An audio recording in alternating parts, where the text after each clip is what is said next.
नमस्कार दोस्तों। रिसेंटली भारत के विदेश मंत्री एस जयशंकर ने एक ऐसी स्टेटमेंट दी जिसकी उम्मीद अमेरिका ने कभी नहीं की थी। भारत के विदेश मंत्री एस जयशंकर ने यह कहा कि भारत पाकिस्तान के बीच में जो प्रॉब्लम्स रही हैं ये डायरेक्टली कनेक्टेड हैं यूएसए के उस सपोर्ट से जो है पाकिस्तान को देता है। अगर यूएस पाकिस्तान को इतना ज़्यादा सपोर्ट न करता तो शायद भारत पाकिस्तान के बीच में इतनी टेंशन नहीं रहती। और अगर हम यहाँ पर 1990 से पहले की बात करें तो यूएस ने कई बार पाकिस्तान को उन मसलों में सपोर्ट दिया जिसमें इंडिया को हर्ट होता है। जैसे कि पाकिस्तान कहता था कि हम ये हिस्सा अपना वापस लेंगे, तब यूएस उसको सपोर्ट देता था, कई बार वेपन से और कई बार पैसे से। और इंडिया की जो पाकिस्तान के साथ में वार हुई 1965 की, 1971 की, उनमें भी यूएसए ने पाकिस्तान को सपोर्ट प्रोवाइड कराया था।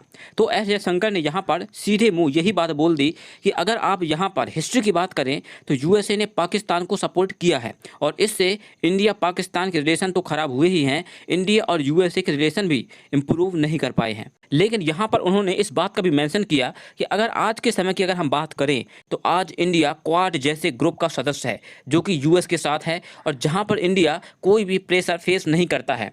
और अगर हम पिछले कुछ समय की बात करें तो यूएस पाकिस्तान के रिलेशन में काफ़ी इम्प्रूवमेंट आई है। जो बाइडेन अभी तक शहबाज शरीफ से मिले नहीं हैं और ना ही उन पर फ़ोन पर बात हुई है, लेकिन फिर भी यूएस ने यह कहा है कि हम पाकिस्तान के साथ में रिलेशन इम्प्रूव करना चाहते हैं।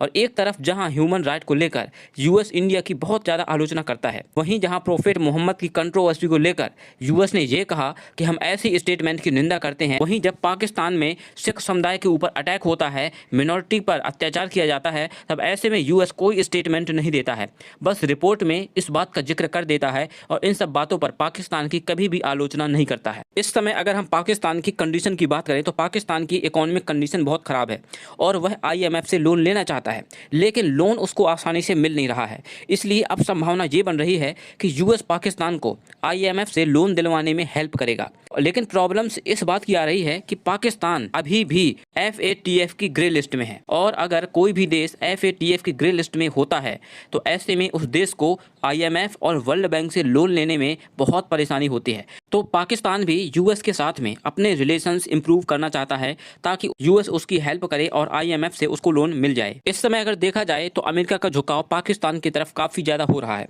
क्योंकि कुछ महीने पहले ही एक रिपोर्ट सामने आई थी और उस रिपोर्ट में ये कहा गया था कि इंडिया में इस समय हाईएस्ट FDI आ रहा है, वहीं पाकिस्तान में 3 से 4 साल में लगातार FDI कम होता रहा है। लेकिन अगर आप अभी की बात करो तो अचानक से पाकिस्तान में FDI में जंप देखने को मिल रहा है जो कि यूएस की तरफ से आ रहा है। यानी इस समय यूएस के इन्वेस्टर्स पाकिस्तान में भी इन्वेस्ट कर रहे हैं और ये सब तब होता है जब उन्हें ये पता होता है कि सामने वाली कंट्री के साथ हमारे देश के रिलेशंस इंप्रूव होने वाले हैं। और अब बात ये आती है कि आखिर यूएस ऐसा कर ही क्यों रहा है।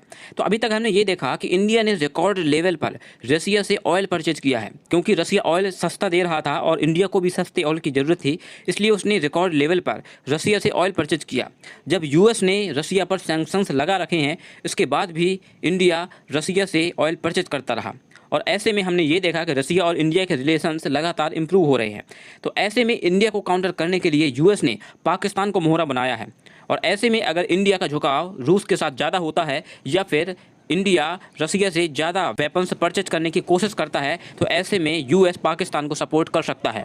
दोस्तों, वीडियो आपको कैसा लगा? पसंद आया हो तो लाइक कीजिए, सब्सक्राइब कीजिए। मिलते हैं नेक्स्ट वीडियो में। जय हिंद, जय भारत।